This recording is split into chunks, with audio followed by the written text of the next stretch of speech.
Welcome to performance classes. आइए आज हम लोग करेंगे फिजिक्स की एक चैप्टर प्रकाश को, और उसमें 2 वीडियो बना के करेंगे। आज हम पढ़ेंगे प्रकाश। प्रकाश में प्रॉस 198 क्वेश्चन है, तो हम इसका पार्ट 1 और पार्ट 2 करके 2 वीडियोज़ बनाएंगे ताकि वीडियो छोटा बने और आप लोग देखने में ज़्यादा परेशानी आप लोगों को ना हो और आप लोग आराम से इस वीडियो को देख पाओ और कुछ सीख पाओ।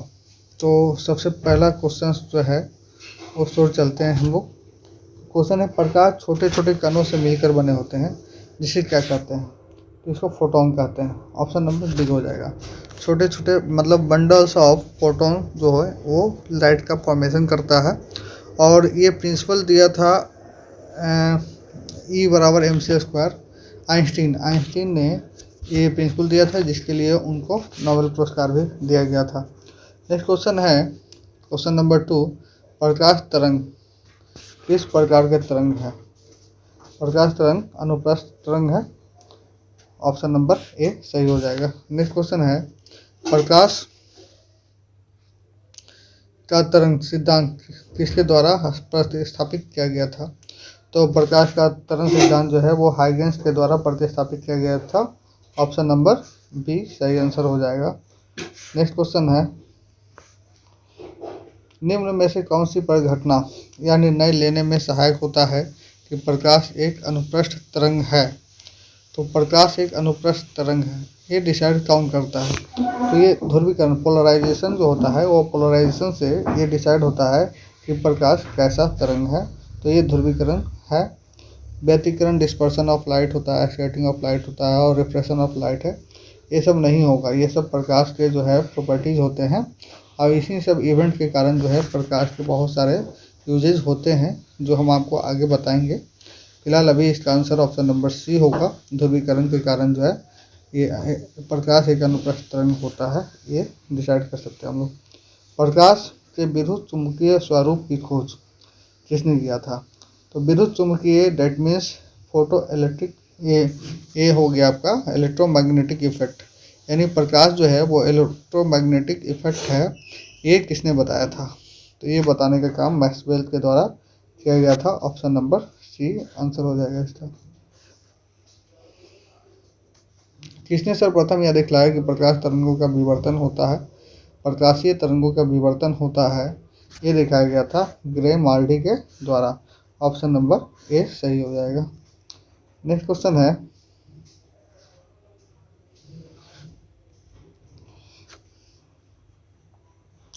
निम्न प्रकाश विद्युत प्रभाव का प्रतिपादन किया। प्रकाशीय विद्युत प्रभाव का प्रतिपादन जो है वो किया गया है आइंस्टीन के द्वारा। अभी मैंने बताया है फोटो इलेक्ट्रिक इफेक्ट, आइंस्टीन के द्वारा। ऑप्शन नंबर सी हो जाएगा। ये फोटोन का जो बंडल है लाइट, उसके बारे में बताया था आइंस्टीन, वही बातें यहाँ पे बोली जा रही है। कौन सी घटना प्रकाश और ध्वनि दोनों में घटित नहीं होती है? प्रकाश में भी और ध्वनि में भी, दोनों में घटित नहीं होता है। तो ये पोलराइजेशन मेरे ख्याल से आंसर बी होना चाहिए, ध्रुवन। ये पोलराइजेशन जो है वो ना प्रकाश में होता है ना ध्वनि में होता है। किसी अवरोध की कोर यानी किनारे से प्रकाश का मुड़ना कहलाता है। प्रकाश कहीं से मुड़ जाता है तो उसको क्या बोलते हैं? तो उसको बोलते हैं दोस्तों विवर्तन। ठीक है। नेक्स्ट क्वेश्चन है, कौन सा सिद्धांत प्रकाश के तरंग प्रकृति की पुष्टि करता है? यानी प्रकाश जो है वो तरंग नेचर का होता है। देखिए, प्रकाश जो होता है वो 2 तरह का होता है। एक जो है प्रकाश स्ट्रेट लाइन में चलता है, अब एक जो होता है वो पॉइंट वाइज में चलता है, जिसको बंडल्स ऑफ फोटोन बोलते हैं। तो उस तरह से यानी कण में भी चलता है और लाइन में भी चलता है। तो इसमें पूछ रहा है कि तरंग प्रकृति की पुष्टि जो है वो कौन से प्रिंसिपल से हो जाता है? तो व्यतिकरण का जो प्रिंसिपल है वो इस चीज़ को कंप्लीट कर देता है। प्रकाश विकिरण की प्रकृति कैसी होती है? तो देखिए, अभी मैंने बोला था जस्ट पहले मैंने बोला था, ये बीपीएससी 1998 में पूछा गया इंपॉर्टेंट क्वेश्चन है। प्रकाश विकिरण की प्रकृति तरंग के जैसी भी होती है और कण के जैसी भी होती है, यानी ऑप्शन नंबर सी जो है वो सही आंसर हो जाएगा। नेक्स्ट क्वेश्चन है, प्रकाश के चिकने पृष्ठ से टकराकर वापस लौटने की घटना को क्या करते हैं, तो प्रकाश का प्रवर्तन बोलते हैं। प्रकाश का प्रवर्तन होगा जिसमें वो वापस लौट जाएगा।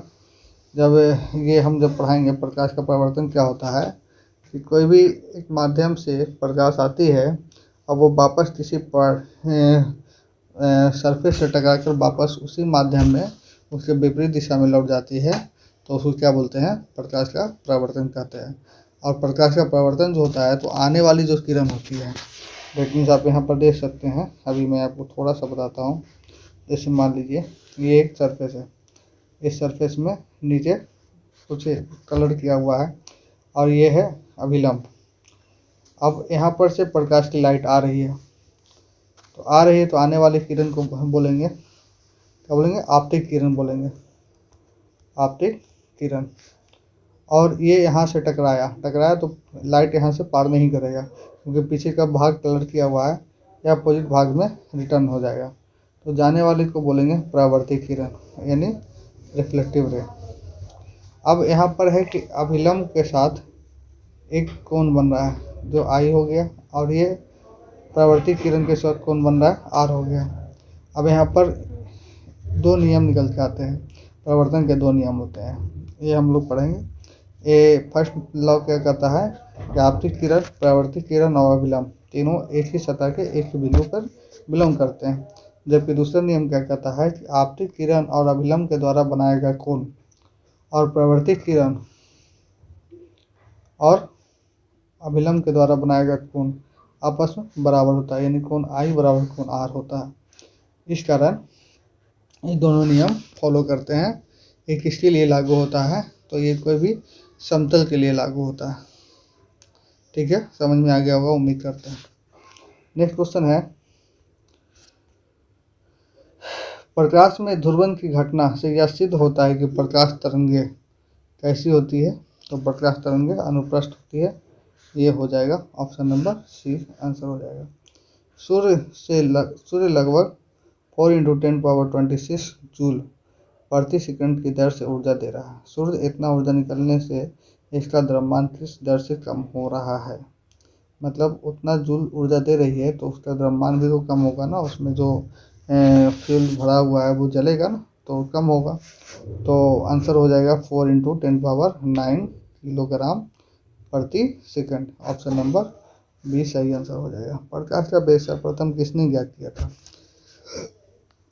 प्रकाश का वेग यानी वेलोसिटी ऑफ लाइट, ये जो है किया गया था रोमर के द्वारा।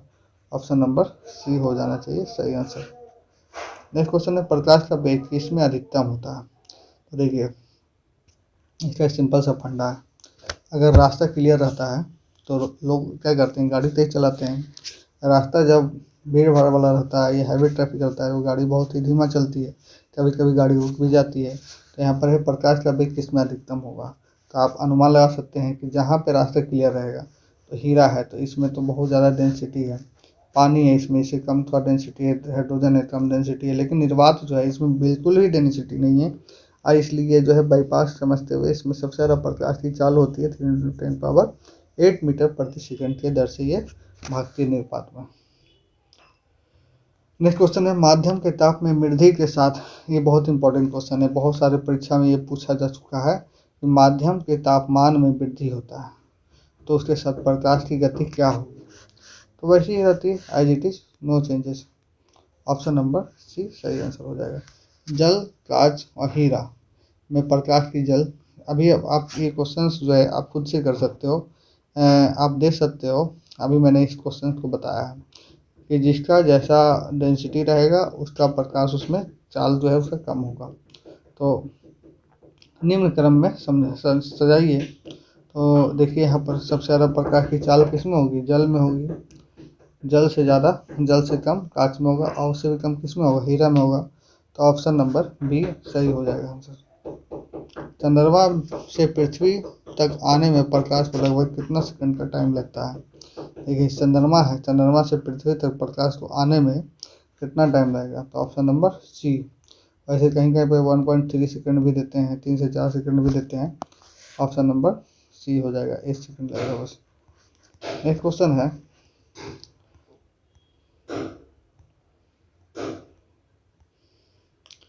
प्रकाश का सूर्य का प्रकाश हमारे पास लगभग कितने मिनट में पहुंच जाता है?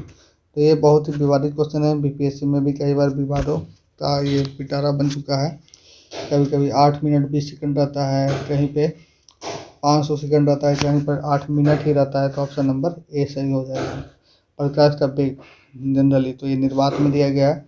अब ये मैंने बताया, इसका आंसर 3 × 10⁸ मीटर पर सेकंड हो जाएगा। सूर्य ग्रहण के समय सूर्य का कौन सा भाग दिखाई देता है? ये क्वेश्चन बहुत इंपॉर्टेंट है, एग्जाम में पूछते हैं। तो किरीट या कोरोना दिखाई देता है। पूर्ण सूर्य ग्रहण का अधिकतम समय कितना होता है? पूर्ण रूप से सूर्य ग्रहण होगा तो उसमें अधिकतम समय कितना होगा? तो 460 सेकंड होगा। ऑप्शन नंबर बी हो जाएगा। सूर्य ग्रहण कब होता है? तो देखिए, सूर्य ग्रहण कब होगा? जब चंद्रमा सूर्य और पृथ्वी के बीच में आ जाएगा तो सूर्य ग्रहण हो जाएगा। यानी चंद्रमा जब सूर्य और पृथ्वी के बीच में, देखिए ये सन है, ये अर्थ है, यहाँ पे लाइट इसका पड़ रहा है, इसमें आ जाता है मून, तो यहाँ पर सूर्य ग्रहण हो जाएगा। अर्थ का जो है सामने नहीं दिख पाता है, इसलिए सूर्य ग्रहण का बात हो जाता है। नेक्स्ट क्वेश्चन है चंद्र ग्रहण।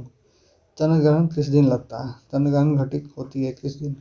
तो ये चंद्र ग्रहण जो है जनरली पूर्णिमा के दिन घटित होती है। ऑप्शन नंबर बी हो जाएगा। सूर्य ग्रहण कब होता है? ये क्वेश्चन है। ये सब क्वेश्चंस याद रखना है, जनरली पूछता नहीं है। अमावस्या के दिन होती है सूर्य ग्रहण। एक कटा हुआ हीरा क्यों जगमगाता है? तो हीरा जो होता है उसमें एक इवेंट होता है जिसको बोलते हैं पूर्ण आंतरिक परावर्तन, टोटल इंटरनल रिफ्लेक्शन के कारण जो है हीरा जो है वो जगमगाता है। 28 नंबर क्वेश्चन है, पानी से भरे किसी बर्तन में पड़ा एक सिक्का किस कारण थोड़ा उठा हुआ प्रतीत होता है? तो किस कारण होता है? तो ये प्रकाश के अपवर्तन के कारण। ऑप्शन नंबर बी हो जाएगा। अपवर्तन होता क्या है? तो देखिए, ये अभी मैं बता रहा हूँ। एक मीडियम है, मान लीजिए ऊपर ये जल है, ये कांच है, दो मीडियम हो गए, जल और कांच। अविलंब हो गया, देखिए ये अविलंब हो गया।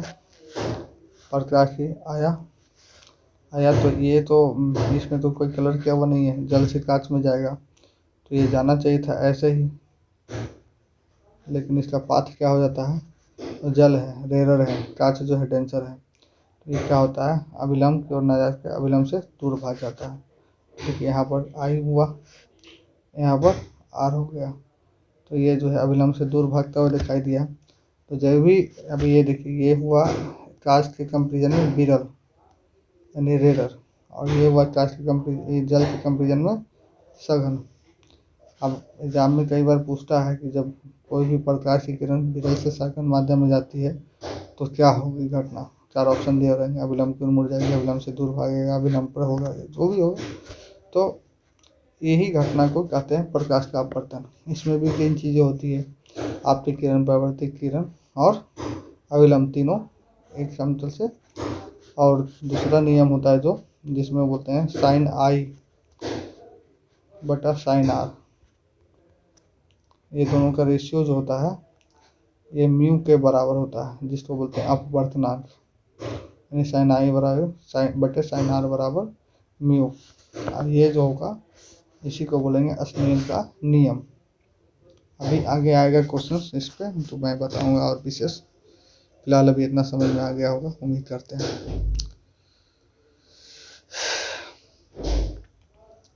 पानी में लटका कर बैठे हुए व्यक्ति को उसका पैर मुड़ा हुआ और छोटा, ये सब जितना भी होगा ना इवेंट, ये सब अपवर्तन के कारण ही होगा।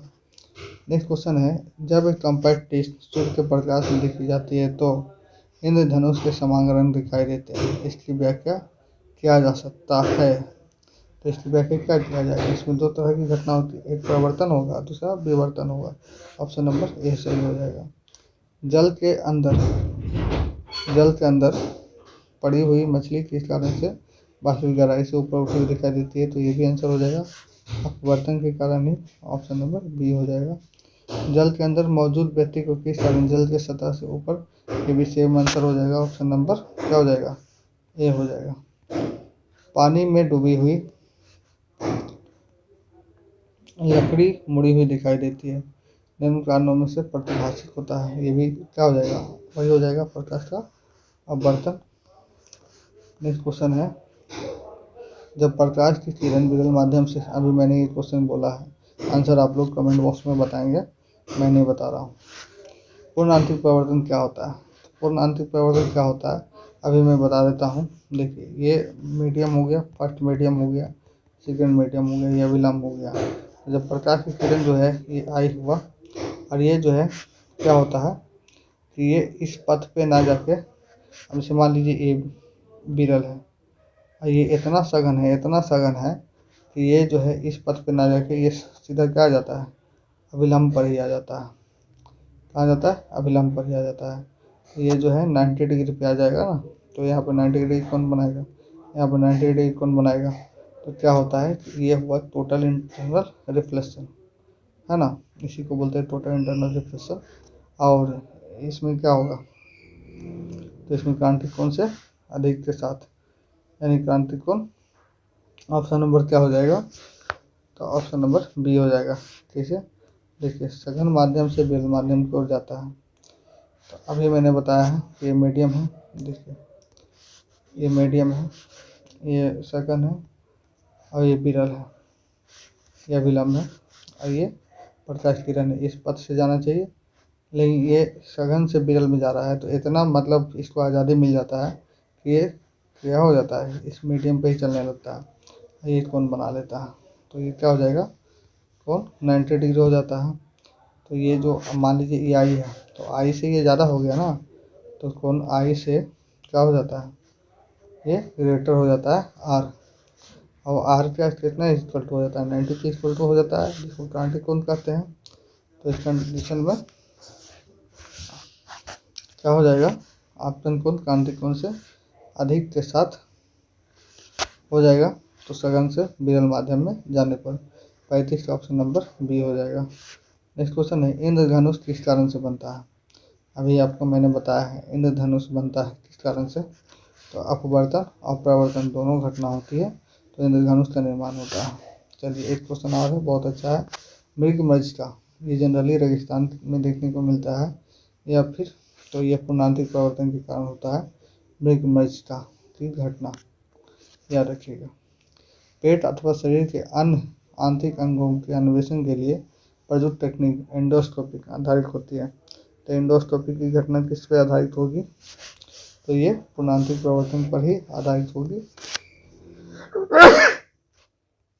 देखिए ये कुछ एग्जाम्पल्स हैं, ये 1999 IAS के एग्जाम में पूछा हुआ है।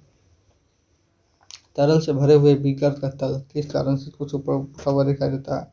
ये सब क्वेश्चन तुरंत आप लोग पकड़ लेंगे। अपवर्तन के कारण जो भी ऊपर उठा हुआ दिखाई दे रहा है, तिरछा दिखाई दे रहा है, इसका उठा हुआ दिखाई दे रहा है, इस तरह के जितने भी क्वेश्चन होंगे ये सारों का आंसर वही होगा।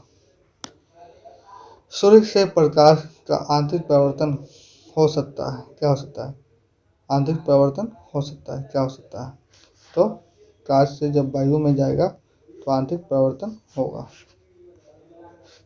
नेक्स्ट क्वेश्चन है, चटका हुआ कांच, चटका हुआ कांच जो है ये चटकीला प्रतीत होता है, चटकीला प्रतीत होता है पूर्णांतिक परिवर्तन के कारण। इंद्रधनुष तब बनते हैं जब सूर्य का प्रकाश क्या होता है, वायुमंडल में वर्षा बूंदों में क्या होता है, पहले अपवर्तन और परिवर्तन दोनों होगा। तो ऑप्शन नंबर अभी मैंने बोला है इंद्रधनुष का निर्माण होता है अपवर्तन और परिवर्तन दोनों की घटना से, ऑप्शन नंबर ए सही हो जाएगा। इंद्रधनुष में कितने रंग होते हैं, 7 रंग होते हैं। चलिए, प्रकाश ऊर्जा का ऑप्टिकल फाइबर में संचरण निम्न पूर्णांतिक परिवर्तन के कारण होता है। नेक्स्ट क्वेश्चन है, संबंधित माध्य युग्म के क्रांतिक कोण से अधिक आपतन कोण का सघन, ये भी क्या होगा, पूर्णांतिक या समग्रांतिक परिवर्तन के कारण। दृष्टि का एक दोष दीर्घ दृष्टि है। दीर्घ दृष्टि दोष में क्या होता है कि दूर की वस्तु स्पष्ट दिखाई देता है और नज़दीक की वस्तु स्पष्ट दिखाई नहीं देता है। तो यहाँ पर क्या आंसर, ये 1 2 3 4 है, इसमें से कौन कौन सी घटना हो सकती है, ये है।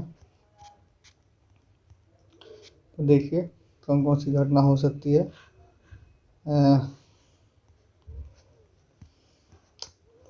अभी मैंने बोला है कि दूर की वस्तु दृष्टि दोष, दृष्टि दोष में क्या होगा? दूर की वस्तु स्पष्ट दिखाई देगा और नज़दीक की वस्तु स्पष्ट दिखाई नहीं देगा। देख लीजिए किसमें ऑप्शन क्या बन रहा है। तो ऑप्शन बन रहा है कोई व्यक्ति निकट वस्तु को स्पष्ट नहीं देख सकता, ये ऑप्शन सही है। और दूर की वस्तु स्पष्ट देख सकता है, तो वस्तु का दूरस्थ बिंदु हटकर आगे की ओर आ जाता है, ये भी ऑप्शन नंबर सही है। देखिए ऑप्शन 2 और 4, ऑप्शन नंबर डी में शायद दे रहा होगा, 2 और 3 है। आग का निकट बिंदु समान स्थिति से दूर हट जाता है तो दूर की वस्तु स्पष्ट दिखाई देती है, ऑप्शन नंबर डी हो जाएगा। चलिए नेक्स्ट क्वेश्चन, यौगिक सूक्ष्मदर्शी क्या होता है? तो देखिए इसमें 2 लेंस होता है ना, 2 लेंस होता है तो यौगिक हो जाएगा। और 2 लेंस वाले को कौन सा हो जाएगा? ऑप्शन नंबर बताइए, इसमें 2 लेंस लगा हुआ है तो वैसा लेंस के 2 सेट होते हैं, एक नेत्रकार और एक नेत्रक। नेत्रक के नज़दीक होता है, एक नेत्रकार लेंस के नज़दीक होता है। इसके कारण आकाश नीला दिखाई देता है। प्रकाश नीला किसके कारण दिखाई देगा? तो प्रकीर्णन के कारण आकाश नीला दिखाई देगा, ऑप्शन नंबर सी हो जाएगा। और प्रकीर्णन क्या होता है? तो देखिए सबसे पहले कि हम आपको बताते हैं कि रे ऑफ लाइट, कोई सोर्स ऑफ लाइट है और सोर्स ऑफ लाइट से रे ऑफ लाइट आ रहा है यहाँ पर जो है कोई आर्टिकल्स आ गया, कोई पार्टिकल्स आ गया, कोई कण आ गया। जैसे ही यहाँ पे प्रकाश पड़ेगा ना तो यहाँ से ये बिखरना शुरू हो जाएगा, इधर भागेगा, इधर भागेगा, इधर भागेगा, इधर भागेगा, इधर भागेगा, इस तरह से बिखरना हो जाएगा। तो इसी को बोलते हैं स्कैटरिंग ऑफ लाइट। और ये जो है जनरली जैसे दूध में जब आप या पानी वानी में टॉर्च सब मारोगे तो वहाँ पर क्या होगा कि प्रकाश फैलने लगेगा, तो उसको एक टिंडल इफेक्ट बोलते हैं। और टिंडल इफेक्ट में जनरली क्या होता है? तो प्रकीर्णन ही होता है। ऑप्शन नंबर क्या हो जाएगा? सी हो जाएगा। नेक्स्ट क्वेश्चन, जब प्रकाश किरण एक माध्यम से दूसरे माध्यम में जाती है तो क्या होगा बाबू? सारा कुछ हो जाएगा, खाली आवृत्ति नहीं बनेगा, आवृत्ति नहीं कुछ होगा, तो आवृत्ति समान बनी रहती है। ऑप्शन नंबर क्या हो जाएगा? बी हो जाएगा। वेग बदल जाएगा, तरंग बदल जाएगा, सब कुछ हो जाएगा, बस आवृत्ति नहीं बदलेगा। बहुत बार परीक्षा में पूछा है, बीपीएससी का फेवरेट क्वेश्चन है ये। नेक्स्ट क्वेश्चन, आकाश नीला दिखाई देता है, अभी मैंने बताया प्रकीर्णन के कारण। ऑप्शन नंबर क्या हो जाएगा? ये हो जाएगा, नीले प्रकाश का प्रकीर्णन हो जाता है। वातावरण में प्रकाश का विसरण क्यों होगा? तो विसरण के लिए सिंपल सी बात है कि वजह क्या होती है? तो धूलकण होता है जनरली। ऑप्शन नंबर बी याद रखिएगा, धूलकण। प्रकाश का विसरण धूलकण के कारण होता है। चंद्र सतह पर एक प्रेक्षक को दिन के समय आकाश दिखाई देगा, कैसे दिखाई देगा? तो चंद्र सतह पर एक प्रेक्षक जो है वहाँ पर गया हुआ है तो उसको वहाँ पर कैसे दिखाई देगा? काला दिखाई देगा। एक गोलाकार, ये भी बहुत इंपॉर्टेंट क्वेश्चन है, एसएससी में बहुत बार पूछा है, बीपीएससी में भी पूछता है। एक गोलाकार वायु का बुलबुला किसी कार के टुकड़े में अंतःस्थापित है, उस बुलबुले से गुजरते हुए प्रकाश की किरण के लिए वह बुलबुला किस तरह का व्यवहार करेगी? देखिए गोलाकार है, अपसारी लेंस होगा, अपसारी और अभिसारी, ये दोनों मैं चीज़ें बताऊंगा। अभिसारी मतलब कोई भी बिंदु पर, देखिए कोई भी बिंदु पर प्रकाश जो है आगे सिमटता हुआ प्रतीत होता है तो उसको बोलते हैं अभिसारी। और जब कोई भी बिंदु से प्रकाश फैलता हुआ प्रतीत होता है तो उसको क्या बोलते हैं? अपसारी। कॉन्वेक्स और कॉन्केव याद रखिएगा। आयताकार सिंगलों में लाल प्रकाश प्रज्वलित किया जाता है, क्यों प्रज्वलित किया जाता है भाई? तो तरंगदैर्घ्य के कारण। इसमें तो तरंगदैर्घ्य का ऑप्शन नहीं है, लेकिन इसका हो जाएगा लाल रंग सबसे कम परिक्षेपित होता है, मतलब बिखराव लाल रंग का सबसे कम होता है, इसलिए इसका उपयोग किया जाता है। समुद्र नीला प्रतीत होता है, क्यों होता है समुद्र नीला प्रतीत? प्रकीर्णन के कारण। 55 का ऑप्शन नंबर बी हो जाएगा, बीपीएससी में पूछा हुआ 1995 में। सूर्योदय और सूर्यास्त के समय वायुमंडल में लालिमा किस कारण छा जाती है? लालिमा छाने का कारण क्या होगा? ये भी आप बता सकते हैं, प्रकीर्णन के कारण नहीं होगा। इजी क्वेश्चन है ये सब, एक बार पकड़ लेंगे तो उस बेस पे आप चलते चले जाएंगे, सही आंसर करके आएंगे। इंद्रधनुष में किन रंग का विक्षेपण सबसे अधिक होता है? तो देखिए इंद्रधनुष जो होता है ना, जैसे मान लीजिए प्रकाश, सफेद प्रकाश किरण जो है वो किसी प्रिज्म से पास कराते हैं तो ये क्या होता है, 7 रंगों में विभक्त हो जाता है इस तरह से। और इसको नीचे से याद रखना है, एक टिक होता है बैजनीहा पिनाला। तो सबसे अधिक विक्षेपित जो नीचे होता है वही होता है, यानी बैगनी। और सबसे कम विक्षेपित कौन होगा? लाल। तो सबसे कम विक्षेपित होता है उसका तरंगदैर्घ्य सबसे अधिक होता है, और जो सबसे अधिक विक्षेपित होता है उसका तरंगदैर्घ्य सबसे कम होता है। तो यहाँ पर विक्षेपण सबसे अधिक किसका होगा? तो विक्षेपण सबसे अधिक बैगनी का होगा। ऑप्शन नंबर ए सही हो जाएगा। तारे आकाश में वास्तव में जितनी ऊंचाई पे होते हैं उससे अधिक ऊंचाई पर प्रतीत होते हैं। ये तो आप बता सकते हैं, आप बर्तन के कारण ही होगा। अब बर्तन का बहुत सारा कहानी मैंने इवेंट्स बताया है। सिक्का उठा हुआ दिखाई दे रहा है, छड़ी तिरछा दिखाई दे रहा है पानी में, मछली जो है ऊपर उठाई हुई दिखाई दे रही है, और भी बहुत तरह के हैं। तो उसी तरह से ये भी है कि आकाश वास्तविक में जितनी ऊंचाई पर उससे अधिक ऊंचा प्रतीक होता है। ये वायुमंडलीय अपवर्तन के कारण। ऑप्शन नंबर क्या हो जाएगा? ए हो जाएगा। नेक्स्ट क्वेश्चन की ओर। सूखा बालू चमकीला क्यों दिखाई देता है जबकि गीला बालू द्युतिहीन? ये भी आप आंसर कर सकते हैं, अपवर्तन के कारण ही होना चाहिए। 59 का क्वेश्चन नंबर प्रवर्तन के कारण दे रहा है दोस्तों। ये भी हो सकता है, ये मेरा सिली मिस्टेक हो सकता है। Next question.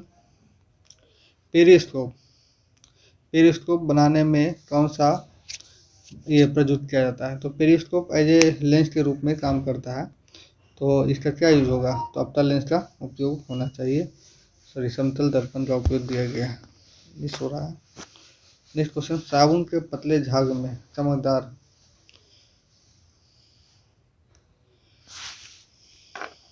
है, साबुन के पतले झाग से चमकदार रंगों का बनना कौन सी परिघटना कहलाती है? ये कहलाती है बहुलिक परावर्तन और व्यतिकरण। ऑप्शन नंबर ए सही हो जाएगा। बहुलिक परावर्तन और बहुत सारा का परावर्तन होगा एक ही साथ, और व्यतिकरण, इसीलिए वो साबुन के झाग जो है वो रंगीन चमकदार कलर में बनता है। वाहन पीछे से आने वाला, जो भी वाहन पीछे से आ रहा है, क्या हो गया, जो भी वाहन पीछे से आ रहा है उसको देखने के लिए कौन से दर्पण का प्रयोग करते हैं?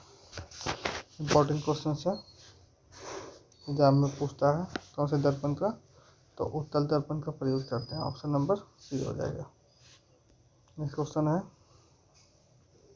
क्या वायुमंडलीय अपवर्तन का परिणाम नहीं है? यानी वायुमंडलीय अपवर्तन का परिणाम क्या क्या है? तो सबसे पहले देखिए, आपको तारों का टिमटिमाना, सूर्य का आकाश में अपनी वास्तविक ऊंचाई से ज़्यादा ऊंचाई पर दिखना, सूर्य का अपने वास्तविक उदय से 2 या 3 मिनट पहले दिखाई पड़ना, ये सब जो है अपवर्तन का नियम के अनुरूप है। और सूर्य का सूर्यास्त के समय लाल दिखाई देना ये किस कारण से होता है? तो ये प्रतिनंग के कारण होता है। उस क्वेश्चन नंबर 63 का आंसर हो जाएगा बी। रोगियों के दांत देखने में दंत चिकित्सकों द्वारा प्रयुक्त दर्पण कौन सा होता है? तो ये होना चाहिए अवतल दर्पण। Option number B. वाहनों के हेडलाइटों में किस दर्पण का प्रयोग होता है? तो वाहन का जो भी हेडलाइट होता है उस सब में परवलयिक दर्पण का प्रयोग होता है। ऑप्शन नंबर डी होना चाहिए। नेक्स्ट क्वेश्चन है, दाढ़ी बनाने के लिए काम में लेते हैं कौन से दर्पण का? तो अवतल दर्पण का। ऑप्शन नंबर, ये सब यूजेज ऑफ मिरर है, ये अवतल दर्पण हो जाएगा। हम दर्पण सूत्र जो है वो 1/v, याद रखिएगा, दर्पण सूत्र जो होता है 1/v + 1/u = 1/f होता है, जबकि लेंस सूत्र जो होता है वो 1/v - 1/u = 1/f होता है, यानी केवल प्लस और माइनस का डिफरेंस होता है। दूसरा याद रखिएगा कि लेंस की जो क्षमता होती है जिसको d से डिनोट करते हैं वो क्या होता है? 1/f के इक्वल टू होता है, और इसको डायोप्टर में मेजरमेंट करते हैं पावर ऑफ लेंस को। नेक्स्ट क्वेश्चन, तो यहाँ पर है कि इनमें से कौन सा सही है। तो देखिए 1/v + 1/u = 1/f, option number सी में दिख रहा होगा। मानव नेत्र का वह भाग जिस पर प्रतिबिंब बनता है क्या कहलाता है। तो आप बताइए प्रतिबिंब कहाँ बनता है। रेटिना पर बनता है, ऑप्शन नंबर सी सही आंसर हो जाएगा। रेटिना पर नेत्र का प्रतिबिंब कैसा बनता है। तो वास्तविक बनता है, उल्टा बनता है ना।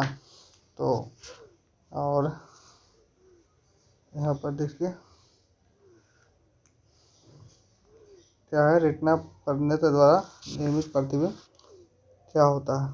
तो रेटिना पर प्रतिबिंब बनता है वास्तविक, उल्टा और छोटा बनता है, क्योंकि वस्तु के आकार का बनेगा तो उतना बड़ा तो हमारा आँख है ही नहीं।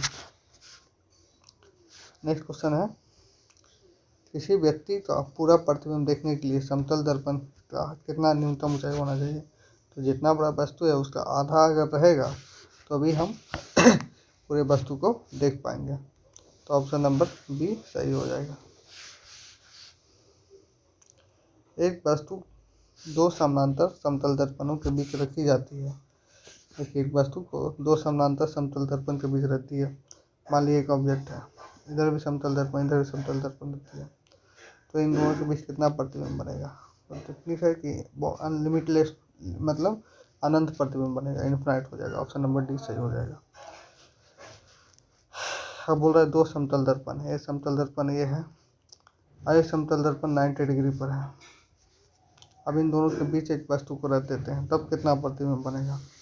तो सिंपल सी बात है, इसका एक एग्जाम्पल होता है कि ये देखिए फॉर्मूला इसका क्या होता है, 360/थीटा। अब देखिए थीटा यहाँ पर जो एंगल, कितना एंगल पर प्रतिबिंब को रखा है, दो दर्पण के बीच का जो एंगल होता है वही होता है थीटा। तो यहाँ पर 90 डिग्री पे रखा है, बाई 90 कितना आया, 4 आया। तो यदि इवन नंबर आएगा तो उसमें 1 माइनस कर देंगे, तो 4 - 1 = क्या हो जाएगा 3। यदि इवन रहा तो ऑड आया तो ऑड तो कुछ भी नहीं करते, 360/30 करते बस, थीटा करते बस। 72 का आंसर क्या हो जाएगा, बी हो जाएगा, 3 बनेंगे। जब समतल दर्पणों की सहायता से किसी वस्तु के 3 प्रतिबिंब प्राप्त करने हो तो दर्पणों के बीच कोण कितना होना चाहिए। तभी मैंने बताया 90 डिग्री पे होना चाहिए। ऑप्शन नंबर सी सही हो जाएगा। यदि एक व्यक्ति दो समतल दर्पणों के बीच 60 डिग्री कोण पर आता है, यानी दो समतल दर्पण 60 डिग्री कोण पे है, तो देखिए 360/60 कितना हो जाएगा, 6 हो जाएगा। अभी मैंने बोला है यदि इवन आएगा तो एक घटाएंगे और ऑड आएगा तो IGT रहने देंगे। तो ऑप्शन नंबर कितना हो जाएगा, सी हो जाएगा, 74 का सी, 5 प्रतिबिंब बनेगा। अब देखिए नेक्स्ट क्वेश्चन है, एक दूसरे दर्पण को 120 डिग्री के कोण पर रखा गया है, 360/120 कितना आया, 3 आया। तो कितना प्रतिबिंब बनेगा, तो 3 बनेगा। ऑप्शन नंबर बी सही हो जाएगा। नेक्स्ट क्वेश्चन आप लोगों को समझ में आ रहा होगा, उम्मीद करते हैं। नेक्स्ट क्वेश्चन है,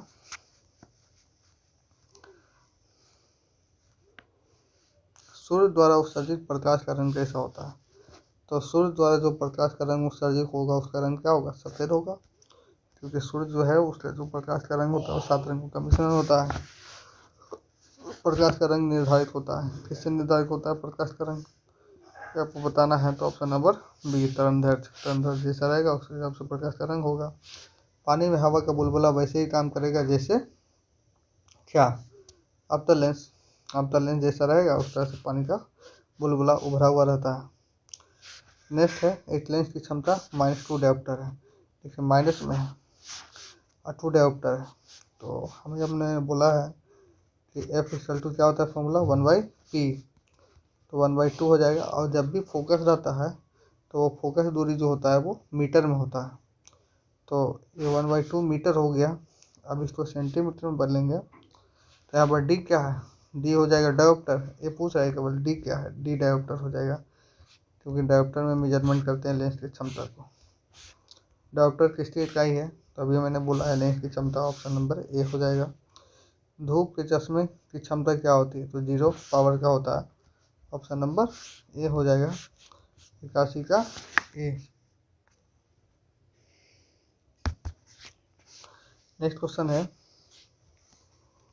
लेंस की एक लेंस का फोकांतर 25 सेंटीमीटर है, तो फोकस दूरी 25 सेंटीमीटर है, तो लेंस की क्षमता P=1/f होता है, यानी 1/25 सेंटीमीटर।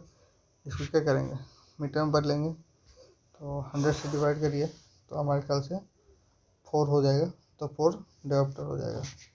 ऑप्शन नंबर क्या हो जाएगा, बी हो जाना चाहिए, बी।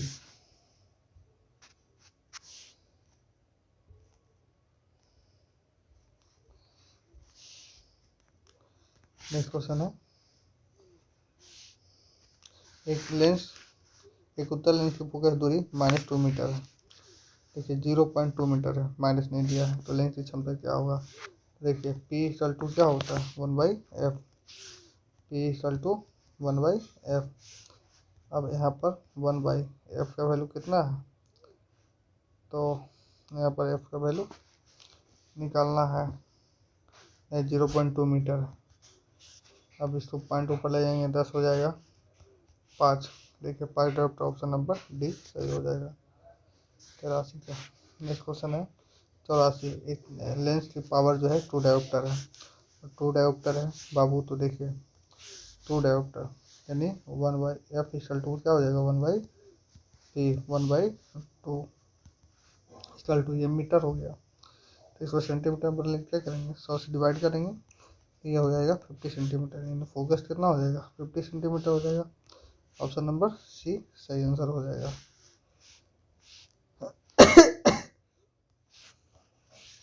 एक उत्तल लेंस को जब पानी में डुबाया जाता है तो उसकी क्षमता क्या होती है, तो एक उत्तल लेंस है उसको जब पानी में डुबाया जाता है तो क्षमता क्या होगा, घट जाएगा, याद रखिएगा। नेक्स्ट क्वेश्चन है, प्रिज्म में प्रकाश में के विभिन्न रंगों का विभाजन क्या कहलाता है, तो वर्ण विक्षेपण कहलाएगा, है ना। बढ़ जाएगा, तो बढ़ जाता है तो उसको वर्ण विक्षेपण बोलते हैं। जब प्रिज्म से प्रकाश के रंग को गुजारते हैं वो 7 रंग में बढ़ जाता है, फिर प्रिज्म विक्षेपण कहलाता है। प्रिज्म से गुजरने पर सूर्य के प्रकाश की किरणें विभिन्न रंगों में बढ़ जाती है, तो बढ़ जाती है, क्यों बढ़ जाती है भाई, तो 2 सतहों पर किरणों का क्या होता है, अपवर्तन होता है, नहीं, ये हो जाएगा विभिन्न रंगों की किरणों का विचलन क्या होता है, भिन्न भिन्न होता है, इसलिए बढ़ जाता है। श्वेत प्रकाश कितने रंगों के मेल से बना होता है, तो आपको बताना है 7 रंगों के मेल से बना होता है, यही क्वेश्चन है, ऑप्शन नंबर डी सही हो जाएगा। श्वेत प्रकाश जब प्रिज्म से होकर गुजरता है तो जो वर्ण सबसे अधिक विचलित होता है वह वर्ण कौन सा है, तो सबसे अधिक विचलित कौन होगा, जिसका संदर्भ सबसे कम होगा, ऑप्शन नंबर बी बैगनी हो जाएगा। प्रकाश का निम्न में से कौन सा रंग प्रिज्म से होकर कम अपसारित होता है, कौन सा होगा बाबू, तो ये 90 है, 90 का आंसर हो जाना चाहिए हमारे ख्याल से ए नंबर। लाल रंग जो है वो सबसे कम विक्षेपित होगा, तो अंदर सबसे अधिक है। पार्थक्य रंग है, पार्थक्य रंग कौन सा है, तो पार्थक्य रंग जो है वो वे रंग जो अन्य रंगों के मिश्रण से उत्पन्न नहीं किए जा सकते हैं, उसको पार्थक्य रंग बोलते हैं, जिसमें से लाल, हरा और नीला, यानी ये तीनों जो है पार्थक्य रंग है, ये तीनों को मिलाकर कोई भी रंग उत्पन्न नहीं किया जा सकता है, ऑप्शन नंबर सी हो जाएगा इसका आंसर। नेक्स्ट क्वेश्चन है, श्वेत प्रकाश का अपने विभिन्न रंगों से अलग होने की प्रक्रिया क्या कहलाती है, तो वर्ण विक्षेपण कहलाती है, ऑप्शन नंबर डी हो जाएगा। नेक्स्ट क्वेश्चन 94 की ओर चल रहा है, कौन सा पार्थक्य रंग नहीं है, तो पार्थक्य रंग कौन सा नहीं है, तो अभी मैंने बोला लाल, हरा, नीला, ये सब पार्थक्य रंग है। पीला जो है ये द्वितीय रंग है, मैजेंटा सियान पीला द्वितीय रंग होता है। किस रंग का तैनधर्य सबसे अधिक होता है, सबसे अधिक तैनधर्य किसका होगा, लाल का होगा, ऑप्शन नंबर डी हो जाएगा। निम्न से कौन सा रंग सम्मिश्रण दिन और रात के समय सर्वाधिक सुविधाजनक होता है, तो सबसे ज़्यादा सुविधाजनक होगा लाल और हरा, ऑप्शन नंबर डी हो जाएगा सही आंसर। नेक्स्ट क्वेश्चन है, एक किसी अपारदर्शी वस्तु का रंग उस रंग के कारण होता है जिससे वह क्या करता है, अवशोषित करता है या क्या करता है, अवशोषित करता है, 297 का क्या हो जाएगा, प्रवर्तित कर देगा, तो उसके कारण ही जो है वो रंग दिखाई देगा। जैसे बोलते हैं ना कि कोई भी वस्तु जो है, जैसे लाल रंग की वस्तु जो है वो हरा रंग के प्रकाश में क्या होता है, काला दिखाई देता है। तो मान लीजिए कि लाल रंग की वस्तु है, तो वो लाल रंग को क्या करेगा, परिवर्तित कर देगा। तो जब हरा रंग में जाएगा तो उससे मिलकर वो क्या करेगा, काला रंग बनाएगा। इसलिए अब देखिए नेक्स्ट क्वेश्चन वही है आपका, तो 98 का आंसर क्या हो जाएगा, आप बता दीजिए। अभी काला दिखाई देगा। 99 नंबर क्वेश्चन है, कुछ परिवहन वाहनों में अतिरिक्त पीली बत्तियां होती है। ऐसा इसलिए किया जाता है क्योंकि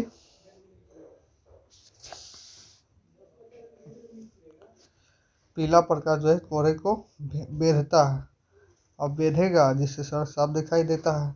अतः कोहरे वाली रात में पीली बत्ती काम आती है। ऑप्शन नंबर सी हो जाएगा। नेक्स्ट क्वेश्चन है, प्रकाश में 7 रंग होते हैं, रंगों को अलग करने का तरीका क्या है। तो सिंपल सी बात है कि एक प्रिज्म से रंगों को अलग अलग किया जा सकता है ना। तो सबका आंसर क्या हो जाएगा, ए नंबर हो जाएगा। इस तरह से 100 क्वेश्चन हमारा कंप्लीट हो गया। नेक्स्ट 100 क्वेश्चन जो है नेक्स्ट पार्ट भाग 2 में अगले वीडियो में बनाएंगे। आपको ये वीडियो अच्छा लगे तो शेयर करें, लाइक करें, सब्सक्राइब करें। अगर आपको ज़रूरत नहीं है तो आप अपने दोस्तों की भी शेयर करें। हो सकता है कि आपके शेयर करने से उसकी मदद हो जाए, आपकी ज़रूरत पूरी हो गई होगी तो। लेकिन शेयर करना ना भूलें। डाउट हो कमेंट, और कुछ भी अगर डाउट होता है आपको तो आप कमेंट बॉक्स में अपना मैसेज छोड़ सकते हैं। मैं उसके अगले वीडियो में आपके डाउट को क्लियर करने की कोशिश करूँगा। धन्यवाद।